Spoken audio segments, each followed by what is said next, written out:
Welcome back to my channel study learner. आज हम लोग हिस्ट्री जो कि एनसीईआरटी की बुक से लिया गया है और उस क्लास 6 है। क्लास 6 की समरी है। चैप्टर 1 है क्या, कब और कहाँ कैसे। तो पहला पॉइंट है सहायक नदियाँ उन्हें कहते हैं जो एक बड़ी मात्रा में मिल जाती हैं। जो एक बड़ी नदी में, यहाँ पे नदी कर लीजिएगा, नदी में मिल जाती है उसे सहायक नदियाँ कहते हैं। नेक्स्ट पॉइंट है गंगा के दक्षिण में इन नदियों के आसपास का क्षेत्र प्राचीन काल में मगध के नाम से जाना जाता था। तो गंगा के दक्षिण में जो आसपास की नदियों के क्षेत्र था उसे प्राचीन काल में मगध के नाम से जाना जाता था। नेक्स्ट पॉइंट है देश के अन्य हिस्सों में भी ऐसे राज्यों की स्थापना की गई थी।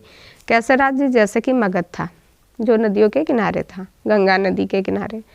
नेक्स्ट पॉइंट है कुछ लोग नए और रोचक स्थानों को खोजने की चाह में उत्सुकतावश भी यात्रा किया करते थे और वो एक दूसरे के विचारों का इससे जानने का अवसर मिला था उनको। नेक्स्ट पॉइंट है लोगों के आवागमन में हमारी संस्कृति और परंपरा को समर्थन किया। नेक्स्ट पॉइंट है कई वर्षों से लोग पत्थर को तराशने, संगीत रचने, यहाँ तक कि भोजन बनाने के नए तरीकों के बारे में एक दूसरे के विचारों को अपनाते रहे हैं।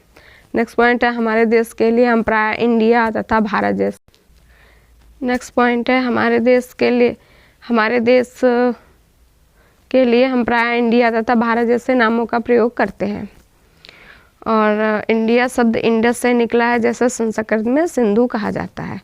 तो इंडिया शब्द किस शब्द से निकला है? तो इंडस से निकला है और इंडिया को संस्कृत में सिंधु कहा जाता है। ये भी प्रश्न आता है संस्कृत में कैसे कहते हैं और इंडिया किस शब्द से निकला हुआ है। नेक्स्ट पॉइंट है इस नदी के पूर्व में स्थित भूमि प्रदेश को इंडिया कहा गया। जो ये इंडस या सिंधु नदी थे उसके पूर्व में जो स्थित भूमि थी उसको इंडिया कहा गया। भारत नाम का प्रयोग उत्तर पश्चिम में रहने वाले लोगों के एक समूह के लिए किया जाता था, तो ये याद रखिएगा। नेक्स्ट पॉइंट है इस समूह का उल्लेख संस्कृत की आरंभिक लगभग 3500 वर्ष पुरानी ऋग्वेद में भी मिलता है। नेक्स्ट पॉइंट है अतीत की पुस्तकें हाथ से लिखी होने के कारण पांडुलिपि कही जाती हैं। तो पांडुलिपि क्यों कही जाती है? क्योंकि ये हाथ से लिखी गई हुई थी। नेक्स्ट पॉइंट है अंग्रेजी में पांडुलिपि के लिए प्रयुक्त होने वाला शब्द कौन सा है? मैन्यूस्क्रिप्ट है ये वाला शब्द। लैटिन शब्द मैन्यू जिसका अर्थ होता है हाथ से निकला है, इसका मैन्यूस्क्रिप्ट का मैन्यू का होता है अर्थ है हाथ से निकला। नेक्स्ट पॉइंट है पांडुलिपियों प्राय ताड़पत्रों तथा हिमालय क्षेत्र में उगने वाले भुर्ज नामक पेड़ की छाल से विशेष तरीके से तैयार भोजपत्र पर लिखी मिलती हैं।